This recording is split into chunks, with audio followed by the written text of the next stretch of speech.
नमस्कार, जय हिंद, वंदे मातरम, राधे राधे। कैसे हो आप सभी का स्वागत है आपके अपने प्यारे से यूट्यूब चैनल सीखने की दुनिया पर। प्यारे दोस्तों, आज के टॉपिक में आप लोग स्क्रीन पर देख पा रहे हो कि मैं किस चीज़ पर अध्ययन करने वाला हूँ। जी हाँ, आज हम लोग कक्षा 10 के बोर्ड परीक्षा जो आपका परीक्षा देने जा रहे हो उसमें पहला पार्ट है संसाधन एवं विकास, उसका MCQ क्वेश्चन करने वाले हैं। ठीक है, 20 क्वेश्चन मैंने चुना है और गारंटी के साथ कहता हूँ कि इन्हीं 20 क्वेश्चन में से आपके परीक्षा में पार्ट 1 से प्रश्न आने वाले हैं।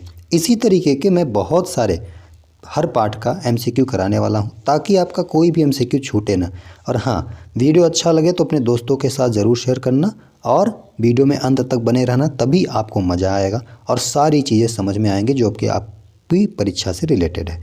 तो चलिए शुरू करते हैं पहले प्रश्न की तरफ। और आप सभी के सामने पहला प्रश्न आप सभी से कह रहा है कि बिहार में कितने प्रतिशत भौगोलिक क्षेत्र में वन का फैलाव है, यानी कितना प्रतिशत है जो बिहार में वो कितने परसेंट क्षेत्रफल पर वहाँ पे वन है। तो सबसे पहले तो आप मानचित्र में देखो, ये वाला राज्य आपका क्या है, बिहार है। बिहार में लगभग 7.7%, यानी आपको ये वाला गोला भर देना है। 7.74% क्षेत्रफल पर वन है। ठीक है, इस बात को आप याद रखना। प्रश्न संख्या 2 आपके स्क्रीन पर है और कह रहा है कि नवीकरणीय योग्य संसाधन कौन सा है। जी हाँ, बहुत बढ़िया प्रश्न है। नवीकरणीय संसाधन पूछ रहा है। तो सबसे पहले ये जानते हैं कि नवीकरणीय संसाधन क्या होता है। ऐसे संसाधन जो एक बार प्रयोग करने पर दोबारा से उनका प्रयोग किया जा सकता है, उसे नवीकरणीय संसाधन कहते हैं। तो ऑप्शन में है पवन ऊर्जा, वन, जल, उपयुक्त सभी। तो इसका जो राइट आंसर है ना, वो है उपयुक्त सभी, क्योंकि पवन ऊर्जा को भी हम दोबारा प्रयोग कर सकते हैं, वन के भी लकड़ियों को दोबारा प्रयोग करते हैं, उसके बाद वो फिर से नए वन बन जाते हैं। फिर जल है, ये निरंतर गतिमान रहता है, चक्रीय संसाधन के अंतर्गत आता है। तो ऑप्शन नंबर डी हमारा क्या है, करेक्ट आंसर है। ठीक है, अगला प्रश्न आप सभी से कह रहा है कि भारत के किस राज्य में वन का सबसे अधिक विस्तार है। बहुत बढ़िया प्रश्न है, किस राज्य में सबसे ज़्यादा वन है। तो आप सभी जानते हो कि मध्य प्रदेश। कौन सा राज्य, मध्य प्रदेश, MP जिसे हम बड़े प्यार से कहते हैं, MP में सबसे ज़्यादा वन है। ठीक है, और MP को हम सोया राज्य भी कहते हैं।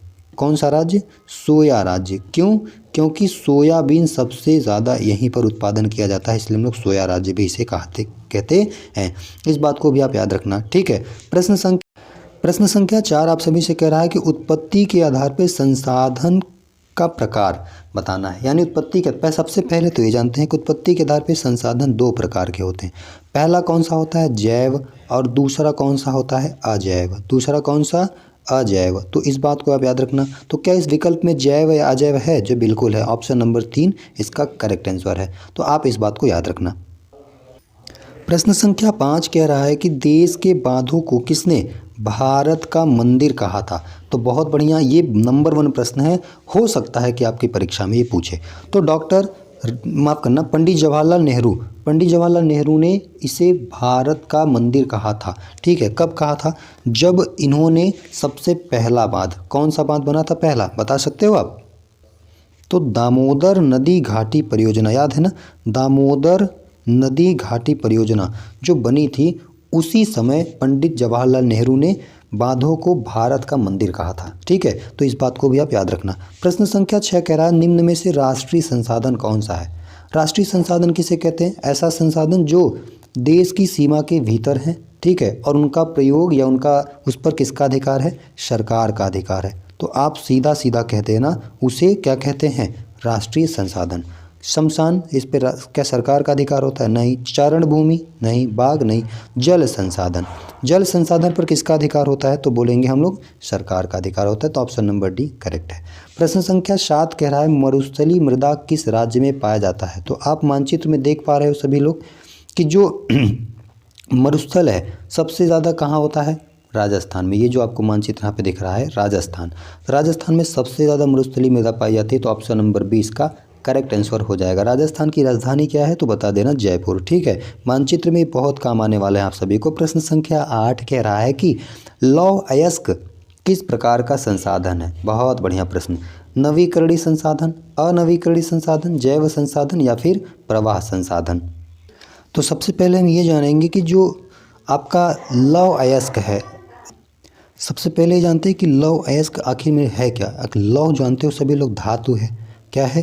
धातु है। और जितनी भी धातुएं होती हैं वो हमेशा अनवीकरणीय संसाधन में आती हैं। तो इसका ऑप्शन नंबर बी हो जाएगा करेक्ट। तो आपने ये भी जान लिया कि जो धातु होता है वह अनवीकरणीय संसाधन के अंतर्गत आता है। प्रश्न संख्या आपसे 9 कह रहा है कि किस कमीशन ने सतत पोषणी विकास का अवधारणा प्रस्तुत किया था। बहुत बढ़िया प्रश्न है। तो आप सभी को बता देना है इसका उत्तर। पहला ऑप्शन क्या है इसमें? Rutledge commission. ठीक है, रटलेज कमीशन द्वारा सतत पोषणीय विकास की अवधारणा दी गई थी। अच्छा, सतत पोषणीय विकास है क्या? मतलब विकास की वह योजना जिसमें निरंतर हमेशा गतिमान होने की बात करे, हमेशा वह योजना आगे बढ़ने की बात करे। ठीक है, तो उसे ही कहा जाता है सतत पोषणीय विकास, ठीक, की अवधारणा। अब प्रश्न संख्या 10 आपसे कह रहा है कि ज्वारीय ऊर्जा किस प्रकार का संसाधन है। सभी जानते हैं कि जो ज्वारीय ऊर्जा होती है वह पुनः पूर्ति योग्य, जो आपका ऑप्शन है ए, इसका करेक्ट आंसर हो जाएगा, पुनः पूर्ति योग्य संसाधन के अंतर्गत आती है। इसका मतलब क्या हुआ कि आप इसका दोबारा, जैसे ज्वारीय ऊर्जा क्या होती है, जब चंद्रमा पृथ्वी के नज़दीक आती है तो कुछ लहरें उठती हैं, उसे हम लोग ज्वार कहते हैं। क्या कहते हैं? ज्वार। और यही लहरें जब नीचे गिर करके तेजी से भागती है तो उसे हम भाटा कहते हैं। ठीक है, तो इस तरीके से आप याद रखना, ज्वारीय ऊर्जा संसाधन जो है वह पुनः चक्रीय योग्य संसाधन है। प्रश्न संख्या 11 कह रहा है कि भारत में 2001 में कितने प्रतिशत भौगोलिक क्षेत्रफल पर वन था।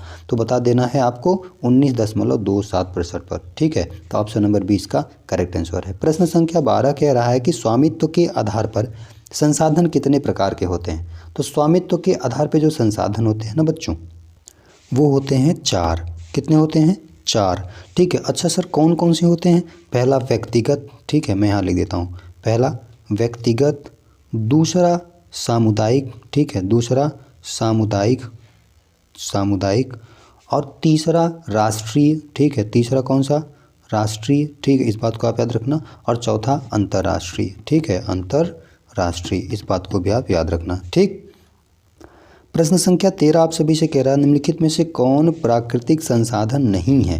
प्राकृतिक संसाधन नहीं है ऐसा पूछ रहा है। तो वन प्राकृतिक संसाधन, नदियाँ प्राकृतिक संसाधन है, नगर ये नहीं है। ठीक है, तो इसका ऑप्शन नंबर सी गलत है, मतलब सही है, इसके अनुसार सही है। बाकी नगर जो है, नगर मानव ने बसाया है तो हम बोल सकते हैं कि यह प्राकृतिक संसाधन है। खनिज भी प्रकृति द्वारा मिलती है तो हम बोलेंगे कि खनिज भी क्या है? प्राकृतिक संसाधन है।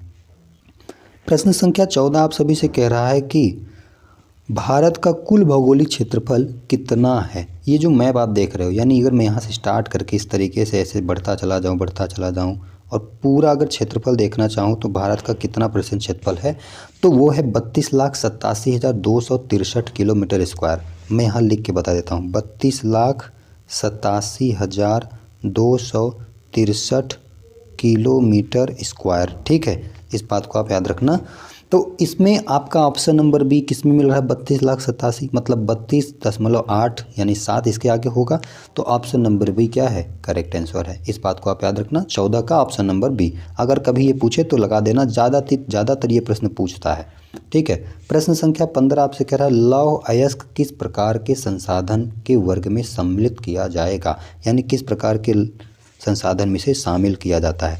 नवीकरण, अनवीकरण, जैव या फिर मानवकृत। ठीक है, तो अभी मैंने आपसे कहा कि जितने भी लौह अयस्क हैं वे सभी धातु होते हैं, यानी ज़्यादातर धातु के रूप में होते हैं। तो धातुएं हमेशा किस में आती हैं? अनवीकरणीय संसाधन में। ठीक है, तो ऑप्शन नंबर सी करेक्ट हो जाएगा।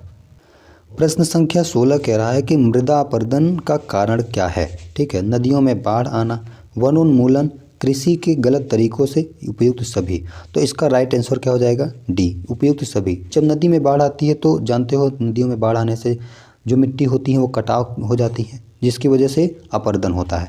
दूसरा वनोन्मूलन, यानी अगर वन की कटाई की जाती है बहुत ज़्यादा तो सीधा मिट्टी का भी कटाव होता है, तो वनोन्मूलन दूसरा कारण है। कृषि के गलत तरीकों से, जैसे बहुत ज़्यादा पशुचारण करते हैं, पशुओं को बहुत ज़्यादा मतलब घास की चराई कर जाते हैं, तो उस समय भी मिट्टी की क्या हो जाती है? कटाव। तो ऑप्शन नंबर डी इसका करेक्ट आंसर हो जाएगा। ठीक है। प्रश्न संख्या 17 आप सभी से कह रहा है ज्वारीय ऊर्जा किस प्रकार का संसाधन है? नवीकरण, जैव, अजैव या फिर मानवकृत। तो जो ज्वारीय ऊर्जा होती है वो हमेशा अजैव संसाधन होती है। ठीक है, ज्वारीय ऊर्जा अजैव संसाधन के अंतर्गत आता है। तो प्रश्न संख्या 18 आप सभी से कह रहा है भारत में लेटेराइट मृदा पाई जाती है। कौन सा क्षेत्र है जहाँ पर लेटेराइट मृदा पाई जाती है? तो option number A Karnataka, option number B Kerala, option number C Tamil Nadu, ठीक है, और ऑप्शन नंबर डी। तो जितने भी राज्य आप देख रहे हो ना इधर के, यानी जो कर्नाटक हो गया आपका, ये तमिलनाडु हो गया, केरल हो गया, इन सभी क्षेत्रों में ना लेटेराइट मृदा पाई जाती है। लेटेराइट मृदा में होता क्या है? सूखा मेवा, मसाले, गरम मसाले होते हैं, ठीक है, इलायची वगैरह जो हो गए, ये सभी किस में उगाई जाती है? लेटेराइट मृदा में, ठीक है। आपसे कभी कभी ये भी पूछ सकता है कि लेटेराइट मृदा में कौन सी फसल सर्वाधिक उगाई जाती है? तो बता देना भाई, मैंने कहा ना गरम मसाला, तो कह देना काजू हो गया, ठीक है, किशमिश हो गया, जितने भी हमारे ये सब चीज़ें फसलें हैं तो वो कहाँ उगाई जाती हैं? लेटेराइट मृदा में। प्रश्न संख्या 18 के बाद 19 कह रहा है कि किस प्राकृतिक संसाधन का भंडारण सीमित है, यानी वह सीमित है, अगर एक बार प्रयोग कर लिया जाए तो आप उसका दोबारा प्रयोग नहीं कर सकते, ऐसा आपसे कह रहा है। खनिज संसाधन, सौर संसाधन, पवन ऊर्जा, जलीय ऊर्जा। तो आप सभी जानते हो खनिज संसाधन क्या है? सीमित है। एक बार जैसे खनिज संसाधन में क्या आएगा? आपका कोयला हो गया, ठीक है, पेट्रोलियम हो गया, क्या हो गया? पेट्रोल हो गया। तो ये जितने भी हमारे संसाधन है ना, ये किस में आते हैं? खनिज संसाधन में आते हैं। सौर ऊर्जा एक बार हम प्रयोग करते हैं, घर पे सौर ऊर्जा लगा देते हैं तो दोबारा से भी हमारी बैटरी चार्ज हो जाती है जब धूप निकलता है, सूर्य निकलता है। पवन ऊर्जा, भाई बड़े बड़े चट्टानों पर समुद्र के किनारे पवन चक्की लगी होती है, हवा के माध्यम से ऊर्जा संसाधित करते हैं। जलीय ऊर्जा, समुद्र के किनारे या फिर बोल सकते हैं बांध वगैरह बना करके हम एनर्जी को बचा के रखते हैं। तो इसलिए ऑप्शन नंबर 1 करेक्ट है। क्वेश्चन संख्या 20 आपसे कह रहा है किस राज्य में काली मिट्टी सबसे ज़्यादा पाई जाती है? काली मिट्टी सबसे ज़्यादा किस राज्य में पाई जाती है? ऑप्शन है गुजरात, राजस्थान, झारखंड, बिहार। तो आप सभी जानते हो कि जो काली मिट्टी होती है, काली मिट्टी सबसे ज़्यादा गुजरात में पाई जाती है। अच्छा, काली मिट्टी किस चीज़ के उत्पादन में आगे है? तो बोलूँगा कपास के लिए। किसके लिए? कपास के लिए। तो इसीलिए इसको कपासी मिट्टी भी कहते हैं, इसे रेंगूर मिट्टी भी कहते हैं। परीक्षा में इस तरीके से आपसे पूछेगा कि रेंगूर मिट्टी किसे कहते हैं? कपासी, रेंगूर, ठीक है, ये मिट्टी पाई जाती है। इसमें सबसे ज़्यादा चिपचिपा होता है। क्या होता है? चिपचिपा का गुण होता है, ठीक है, चिपचिपा का गुण होता है, जो पानी को सोखने में क्या है? बहुत ज़्यादा कारगर होती है। तो ये बगल में आप देख सकते हो, ये वाला का गुजरात है, ठीक है, यहाँ पर सबसे ज़्यादा काली मिट्टी पाई जाती है। महाराष्ट्र भी यहाँ भी पाई जाती है, कुछ क्षेत्र मध्य प्रदेश का भी है, और राजस्थान का कच्छ वगैरह, राजस्थान का निचला हिस्सा, ये जो कच्छ भाई गुजरात में ही है, मैंने गलती से बोल दिया, ठीक है। तो इसलिए गुजरात इसका ऑप्शन करेक्ट हो जाएगा। इस बात को आप याद रखना। तो कैसी लगी ये वीडियो हमें कमेंट सेक्शन में ज़रूर बताना। मिलता हूँ अगली वीडियो में, तब तक के लिए जय हिंद, राधे राधे। और हाँ, अगर चैनल पर नए हो तो सब्सक्राइब जरूर कर लेना, अपने दोस्तों के साथ ज़रूर शेयर करना, ठीक है। Bye bye, tata, take care.